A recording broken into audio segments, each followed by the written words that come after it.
இது என்ன பண்ணுது, எனக்குள் இருக்கிற தான்கிற ஒண்ணு தன்னைத்தானே படைக்கிறதுக்கு தொடர்ந்து முயற்சி பண்ணி தோத்து போச்சு. தன்னை போலவே ஒண்ணு அதால படைச்சுக்க முடியல. அப்ப என்ன செய்யுது, அந்த இறை சக்தி என்ன பண்ணுது, இவங்களெல்லாம் படைச்சு எல்லாத்தையும் முடிச்சதுக்கு அப்புறம் என்ன செய்யுது, தான் எதனால படைச்சோம், ஒரு மனிதன் பிறக்கிறதுக்கு முன்னாடி அவனுக்கு ஒரு தேவை ஏற்பட்டு ஒரு பொண்ணை படைச்சிருக்காரு. எல்லாத்தையும் படைச்சு கொடுத்துட்டான்.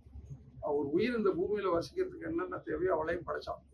இவளையும் படைச்சு முடிச்சதுக்கு அப்புறம் அந்த படைப்பு என்ன பண்ணுச்சு, இந்த அறிவு ஆற்றல் என்ன பண்ணுச்சு, இன்னும் அவனுக்கு ஏதாவது தேவைப்பட்டா, உன் பூமிக்கு போனதுக்கு அப்புறம் அவனுக்கு வேற ஏதாவது தேவைப்படலாம்ல.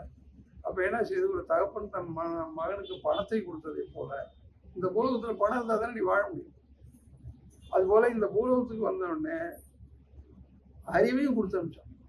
இதுதான் அறிவு, இதனாலதான் உன்னை படைச்சேன். ஆதியாய் நின்ற அறிவு முதல் எழுத்து என்று ஓதி உணர்ந்தவர்கள் கோடிக்கு ஒருவர்கள். இவங்கதான் அந்த ஆதா.